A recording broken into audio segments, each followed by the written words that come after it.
because we needed to get back on track. But I think, by and large, and I know people will point to Sessegnon's chances, by and large, I think this has been good in both respects in terms of performance and scoreline. Yeah, that's a fair point. There were problems there at 2-1. I think Fulham, again, smelt blood, thought they can get back at us.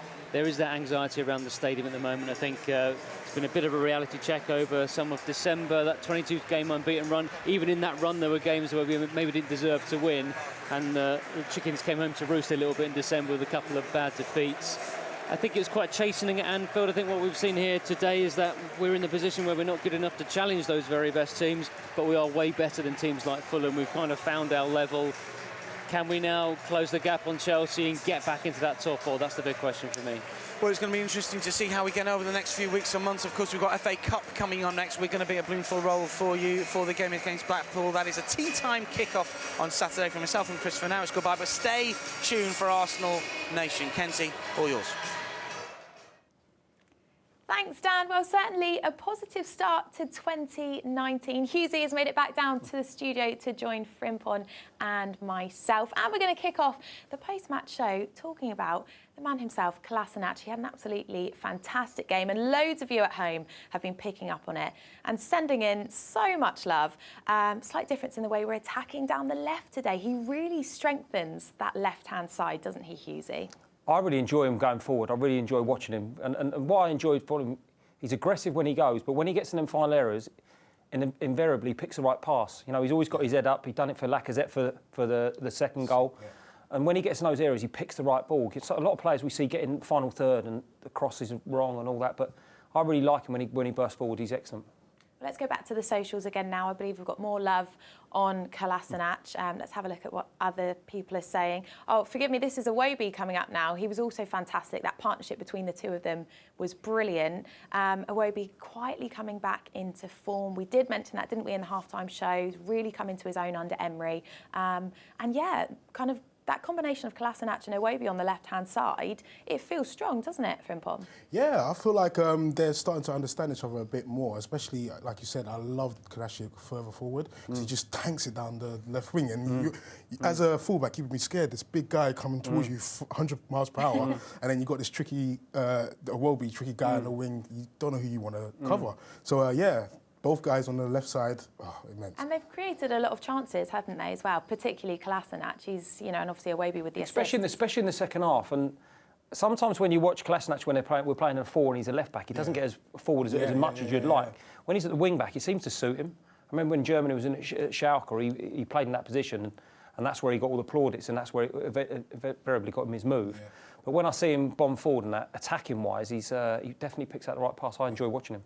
And you mentioned it, Frimpong, didn't you? He's quite a frightening figure, shall we say, Kolasinac. You wouldn't want him to be I don't know how to else to put it, but I think you know what I mean. Yeah. Tank. We'll go with tank. Okay, we'll leave it at that. He's a tank. But yeah, loads of you getting in touch. Remember, you can continue to do so on Arsenal Nation Live. Just use the hashtag Arsenal Nation. You can comment on Facebook as well, of course, and YouTube too.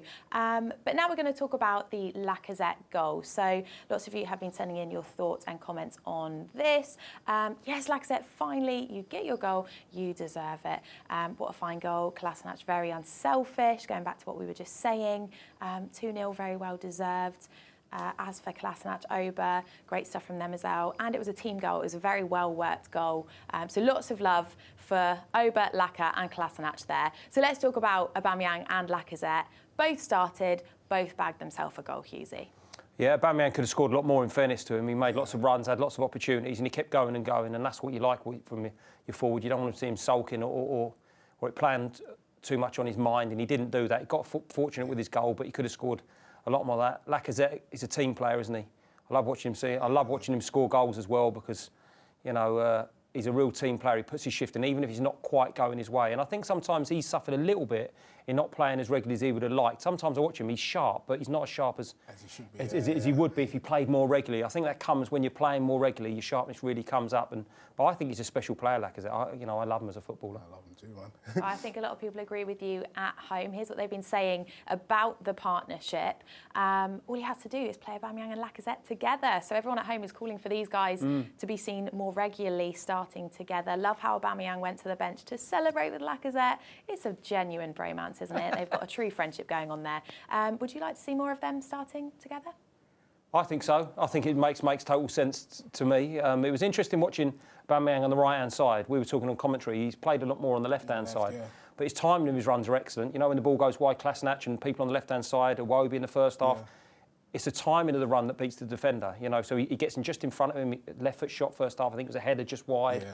His timing and run's excellent when he was playing that right-hand side. So it was interesting, I think, to see him actually playing in a different role in that front three. We've seen him centrally and we've seen him on the left-hand side.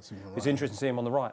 And actually, if we are going to push for that top four, which obviously we certainly are doing, Aubameyang and Lacazette need to be getting those goals, don't they? Yeah, man. I mean, they're top strikers, and it's the source is just there. You need to have the source on the field. If you want the goals, you want them to come quick and fast. They're the guys that are going to get for you. So I'm glad, and I hope to see more of them together. Easy. What do you make of Frimpont's analysis? I love it. Have you learned a few new words today? I'm going to go and use it every time now. My mates are going to think I'm mad, I think. That's all you need to say. Just Laca and Auba, source. Yeah, exactly. That's it. That says everything that we need to know. Well, it'll be interesting to see if we see more of that partnership. Obviously, we've seen it on and off throughout the season, haven't we? But they've also been used as like impact subs as well, haven't they? So I think Unai is kind of still working it out himself. Is that fair to say? I think so. I think he also looks at the opposition and who Arsenal are playing and goes accordingly. I think, you know, when you look at people in training, whether they're getting a bit tired, Torreira didn't start the game, we were talking previously. So I think he looks at the individual, the team you're playing against, and picks the team accordingly. But you know, I know myself, when you're not playing regularly as Lacazette would want to play, I think if he plays regularly, he plays with Aubameyang and the source all the time, I think he'll score a hatful of goals. I really do in this team. I think he'll score a hatful of goals. Well, we've spoken about the goals. Let's talk about the Fulham goal. Lack of clean sheets. Disappointing, really, isn't it? We've got this tweet here which kind of sums it up, really. Keeping a clean sheet for Arsenal is like walking on water. It's impossible. Frimpong, do you think that's fair? Yeah, I mean, it seems like we can't keep them out. But you know what? We got 4 goals today. I'm just happy that we've got a win. Like, after what happened against Liverpool, like the confidence and the mood of the camp is going to go up. I think they won't be too mad that they conceded the goal. I mean, obviously the defenders will be, but we're just back on winning ways, and I think everyone will be happy about that. Hughesy, it's just 1 clean sheet in the last 14 Premier League games. What does that stat say to you? That's a concern. I'm sure it's a concern to the manager as well. But we keep changing formations, we keep changing personnel. I think once we get a more settled team of how he wants to play formations, I think that will come with a bit of time. And when players are playing with each other more frequently, week in, week out, every 3 or 4 days, I think that will hopefully come. Because I think it's important that, you know, goalkeepers, I played behind goalkeepers that we'd win 4-1, everyone would come in happy, and the goalie would have the ump. You know, David Seaman would be like, whoa, what am I near? And all the line, you're thinking, hold on a minute, like, we've just won 4-1. But they got their own personal pride that they want the clean sheets as well. And coming up, I agree with you, coming off after the Liverpool thing, it's going to do wonderful. You know, confidence was low. So, you know... Even in the fans, it was quite subdued. But when we first got the goal, especially when we went 2-1 up, it just lifted the whole stadium. That's what we need. Yeah. And the third goal was all important. Ramsey's third goal was all important, I think, because they were having a few half chances and it was getting a bit edgy, but that killed the game as a contest. I think that's important to remind ourselves as well, actually, isn't it? Obviously, we came into this game off the back of a heavy defeat to Liverpool. So actually, it showed a lot of character from the team to get a great win today. Yeah, I agree with that. I mean, losing 5-1 to Liverpool is gonna hurt anyone. So to come back, score 4 at home, score 4 good goals as well at home, and just hopefully all the fans are on side and move on to Blackpool. Well, I think we have Lauren Koscielny ready for the flash interview now. So let's head over and hear what he had to say after today's game. How important was that win? You know, the last weekend we lost, so we played at home and we needed to win today, first because it was the first game of the new year, and it was important, you know, to start well. Today we had the 3 points. It was hard, but sometimes, you know, when you don't have the result you wanted, you need to work and to go forward. It's hard. Because you know, we try to play with the ball, but when the confidence is a little bit down, it's difficult to play. But today I think we show great character. You know, we tried to go forward to score because we wanted to win. Could you feel the confidence returning to the group? Because it has been a very tough period. Yeah. It's the Premier League is like this. You know, it's a marathon, and sometimes you are a little bit down. We played well during 23 games, and during December we had a bad period, but we need to stay together, united, and it's very important, you know. And the confidence will come back slowly, because you know when you lose, the confidence go down very fast, and it means a long time, you know, to come back. But today it's important, you know, to win the first game of 2019 at home as well. So it's good. A lot of the talk has been about the defence and the struggles to keep clean sheets. What has to be done to set the record straight there? You know, it's. I know it's difficult because we consider a lot of goals during this period, and as well since the beginning of the season. But I think it's a collective problem for me. We need to work every day in training, and to be confident on each player we have around you, and the clean sheet become natural, you know, during the game. Today it was hard to consider a goal during the second half, but you know we won, and so I'm happy with the 3 points. So it's the best thing, you know, in football. It's to win. The festive period in England is brutal. The schedule is so tough. Is it almost a relief to get through these games in this period of time? Yeah, it's you know, this period, it's an important period, you know, in Premier League.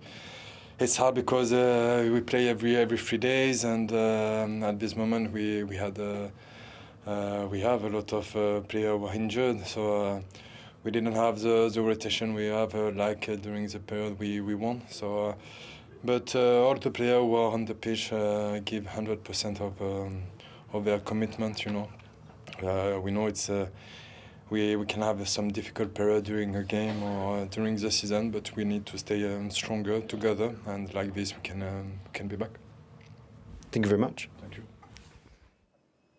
Oh, it's so good to see him back, isn't it? Guys, how good is it to see him back in the team? Well, it's been hard road for him, long road for him, and I think when you come back from long-term injuries, you know, people expect you to you know, carry on from where you were at before, and it does take a long period of time. And we saw that. He got a bit of criticism for a couple of games. Southampton one springs to mind, but we've got to be patient with him. Even though he's a senior player, it takes a long time. But I'm pleased to be seeing him back, and you know, he had a good game today. I thought more assured.